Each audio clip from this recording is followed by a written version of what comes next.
Okay. Sabi po ni Senate President Pro Temp Senator Ping Lacson in one of his interviews mentioned that you were in the Senate premises on August 19. Tama po ba? I was there, Your Honor. You were Yes, Your here? Honor. Yes po, Your Ano po Honor. ginagawa niyo rito?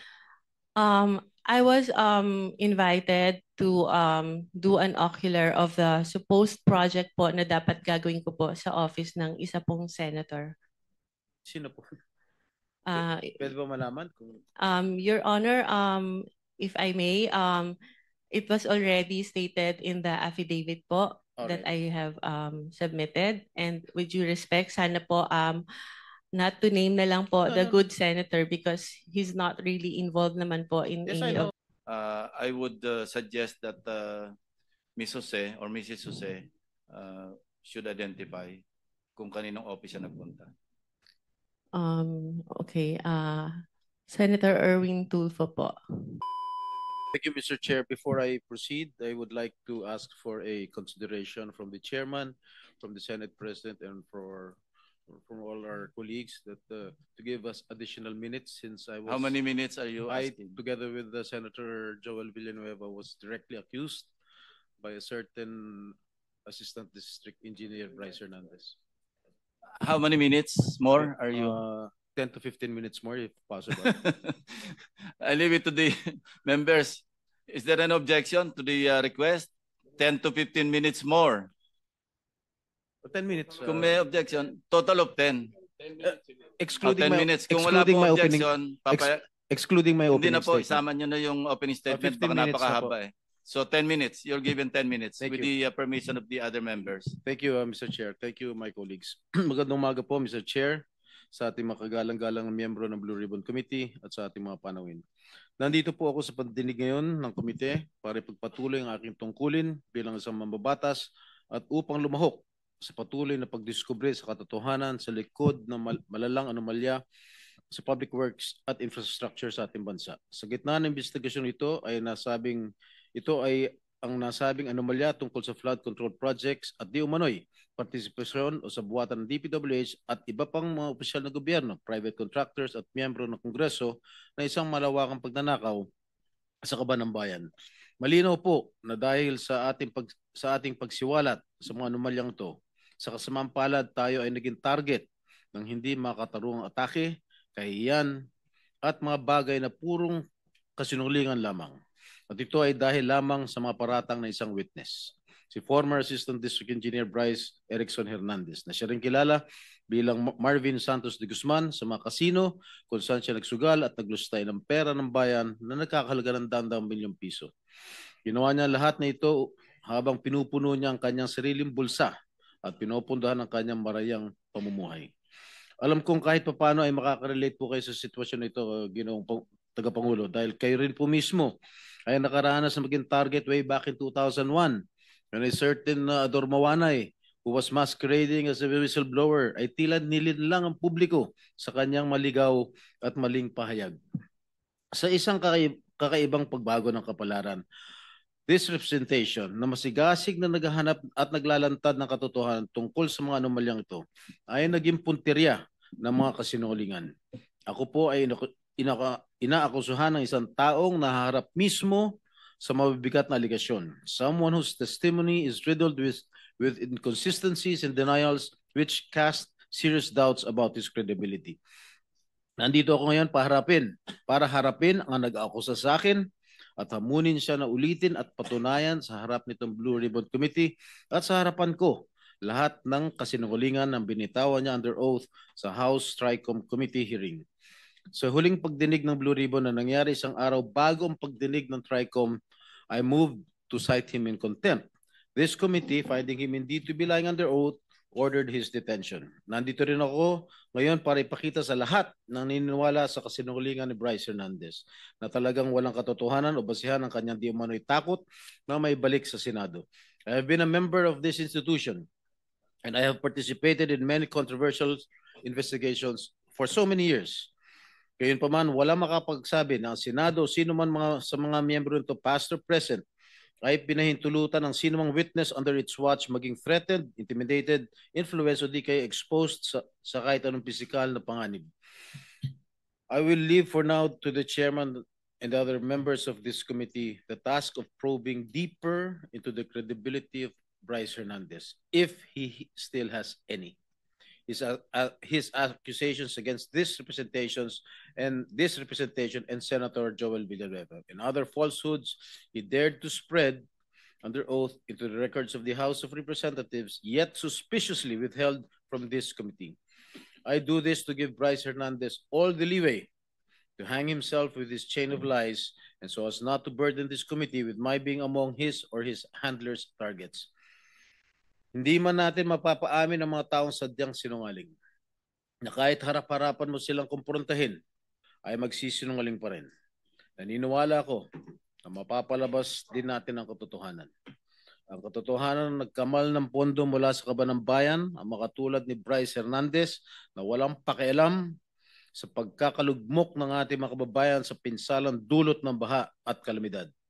Hindi ako matitinag ng mga kasinungalingan na naglalayong ilihis ang atensyon ng publiko mula sa katiwalaan bumabalot sa mga flood control projects. Buo ang aking loob na sa bandang huli, ang katotohanan ang mananaig at ang akusasyon laban sa akin ay malalantad bilang walang saysay na paninira. We're all seeking the truth, to exact accountability, and to safeguard the trust given to us by the Filipino people who elected us. They deserve and demand no less. Okay, I will proceed now with my questions, Mr. Chair. Tatanungin ko muna si Ms. Mina Elampar Jose. Unang-una, kanina lamang ako nabigyan po ng kopya ng inyong sinumpaang salaysay. Meron lamang akong ilang katanungan upang malaman ng taong bayan ang katotohanan sa likod ng kasinungalingan ni Bryce Hernandez laban sa akin. Okay? For the record, ano po ang kumpletong pangalan ninyo? Your Honor, if I may, can I have please a short statement? I hope you will not deduct it from my time. Oh, hindi. Kasi yung responses hindi kasama. Go ahead, please.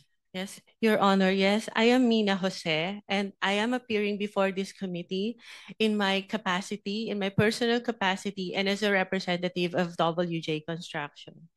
I came before this committee with the humility and respect to share the truth. First of all, I thank the committee through the leadership of our chairperson, Honorable Senator Panfilo Lacson, for giving me this opportunity to explain my side. Today, I wish to clear not only my name, but also the name of WJ Construction and those personalities who have been unfairly dragged in this controversy. I wish to clearly state first that to the best of my knowledge, Beng Ramos is not and have never been a staff of Senator Jinggoy Estrada or any senator or congressman. I have known her only as a staff of the Blue Ribbon Committee, particularly the Broom. And as far as I know, Beng is a dedicated government employee who has never been involved in any controversy, especially in this anomalous flood control projects that Ade Bryce mentioned in the congressional hearings. And as for myself, I speak from the depth of my heart that I have never engaged in any illegal activity. I have never given nor received any money from any public official or government employee, including this Mr. Bryce Hernandez. Thus, I strongly deny his accusations, the baseless and malicious accusations he threw against me and WJ Construction during the congressional hearing. WJ Construction, which my partner and I have devoted decades of honest work to build, has always stood on the strength of its good reputation. We have completed numerous private and government projects, no ghost projects, no substandards. Our clients can attest to the quality of the work and the integrity with which we conduct ourselves. Everything I know and all that I can share in this hearing, to the best of my knowledge, have been fully narrated in the affidavit that I have submitted to the committee. I am here today to affirm those truths, to defend my integrity, and to stand firm for the good name of WJ Construction, which represents not only my family's livelihood, but the honest labor of the many people who have worked for us. I'm sorry, Your Honor. I'm so emotional. Thank you so much. Thank you, Ms. Mina. Itong affidavit dated September 17, ito ba'y malaya mong ginawa at walang nagpwersa o nananakot sa'yo para gawin ito? Wala po, Your Honor. Actually, I made the narrative myself and just asked my lawyer to please prepare it in a legal format. Okay. Kayo ba nangongontrata sa DPWH? Yes, Your Honor. Alright. Ang WJ Construction ay negosyo nyo. Tama po ba? Yes po. Kailan kayo nagsimula magnegosyo? Okay, Pumasok sa construction business. WJ Construction started po as sole proprietor when my husband was still single in 1998. And tuloy-tuloy lang po yung kanyang paggawa ng projects in both private and government projects. And in 2021 po, it transitioned into a one-person corporation. So, ano yung mga kontratang nakukuha nyo sa DPWH? Meron bang mga flood control projects? Meron po kami huling last ginawa na flood control in 2023 po. 2023? Yes po. Ano po lugar? Sa Manila po. Sa Manila lang? Yes po. Okay. Ilan yung mga flood control projects ninyo? So far yun pa lang po. Isa lang? Yes po. Magkano halaga? 24 million po, Your Alright. Honor. Okay. Sabi po ni Senate President Pro Temp Senator Ping Lacson in one of his interviews mentioned that you were in the Senate premises on August 19. Tama po ba? I was there, Your Honor. You were Yes, here? Your Honor. Yes po, Your Ano po Honor. ginagawa niyo rito? I was invited to do an ocular of the supposed project po na dapat gagawin ko po sa office ng isa pong senator. Sino po? Uh, Pwede ba malaman kung Your Honor, if I may, it was already stated in the affidavit po that I have submitted, and with due respect, sana po not to name na lang po No, the no. good senator because he's not really involved naman po in Yes, any I know. of this. I know that Senator. I vouch for his credibility and Opo. integrity also. So, yung ba ang unang pagkakataon mo na pumunta kay rito, Senator? Nagpupunta na po ako dito in the past, Your Honor. In the past, Opo. anong ginagawa niya in the past dito? Matagal na po yun, nung senator pa po yung ninong ko, si Joker Arroyo. Kasi po, bumibisita po ako sa kanya and yung mga kaibigan ko po sa Broome. So, sino-sino yung mga pinupunta? Senator Jinggoy, in fairness to all the senators, not only those present here, I would suggest that Ms. Jose or Mrs. Jose should identify kung kaninong office siya nagpunta. Okay. Senator Erwin Tulfo po. Ano po naging sadya niyo sa office niya? Meron po kasing problem yung terrace ni Senator Erwin na binabaha po siya, lalo po pag umuulan. So, ako po yung na-refer na contractor nung staff niya na kung pwede po tingnan namin gawa ng solusyon and mag-suggest po kami sa kanya.